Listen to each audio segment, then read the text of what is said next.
is combination of philosophy, mythology attributed to Agastya. We could go around with the literature and historical references, but let us take a moment to learn about the other important fields of Agastya. So, apart from religion, philosophy, and literature, Agastya has the honor of being the father of the Siddha system of medicine. It's a traditional system of medicine practiced in South India. Herbal, animal, and inorganic substances, even metals, are used in this system of medicine to treat diseases.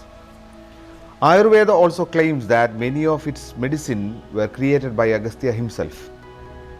Many have his names attached to it, like Agastya Rasayanam or Agasthyam Kuzhambu, and books like Agastya Irandayiram, Vaidya Vagadam, Ayirathi Arunuru, which covers medicine, Agastya Vaidya Irunootti, it is on chemistry, and the list is endless. In addition to all these, another area of knowledge in medicine that Agastya is said to have given is Varmakalai. It is a system of treatment that uses the knowledge of the pressure points in the body with massage, alternate medicine, and traditional yoga to heal. And this is a very effective martial art also. And according to legends, Muruga gave this knowledge, Subramanian have give this knowledge to Agastya. Talking about Varmakalai, do you know that the knowledge of pressure point in the body actually carried over to martial arts?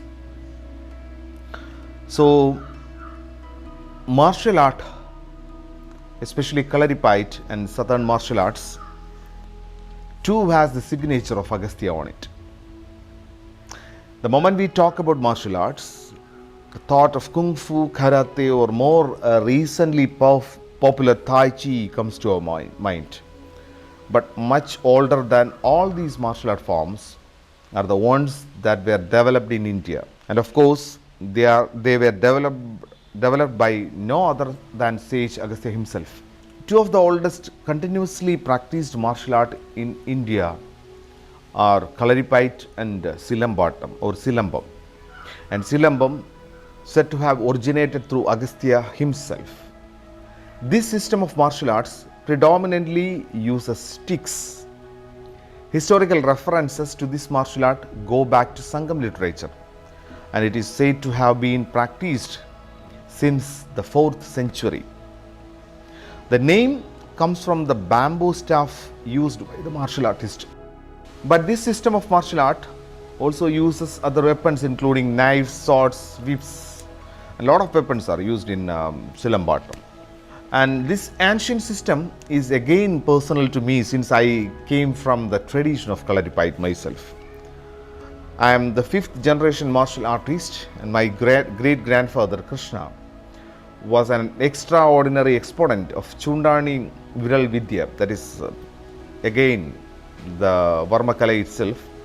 It's a technique used to immobilize the opponent with yogic powers by simply pointing the forefinger. And my father is the legendary Kalari master and Siddha expert, Sanal Kumar Gurukal. So people call him Sanalji. We followed the Tekkan Kalari, which is said to have originated through Agastya. So the credit for developing the northern style is, that is the Vadakkan Sambradayam, is given to Parashurama. And maybe you know what is Kalaripayattu. The word Kalari means school and Payattu means fight. So it was a martial arts from designed to be used in the maybe in the battlefield. However, nature is that it lends itself to different areas of life, including self-defense, mind control, health, and well-being, to name a few, to name a few. Kalaripayattu uses different types of weapons, including swords, sticks, and urumi. Urumi is one of the weapons that is unique in India. It is a long, flexible, and slender weapon. We set these martial art forms apart is the inherent devotional vein Nothing that comes from ancient India is devoid of divinity or some form of spirituality. We must remember that nothing in life is ever apart from spirituality. Even if we modern folk have forgotten that.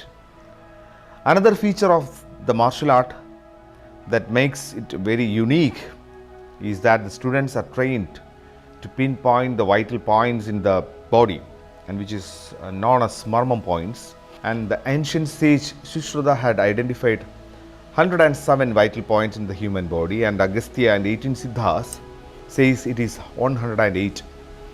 Of these, 12 are considered lethal, and if struck at the exact point, will cause death. We call it as Paduvarmas. So, Kalaripai training is not confined to martial art alone. Massages and Kalari Urichil are often given to students learning this martial art, and it will increase the flexibility and treat the muscular injuries also.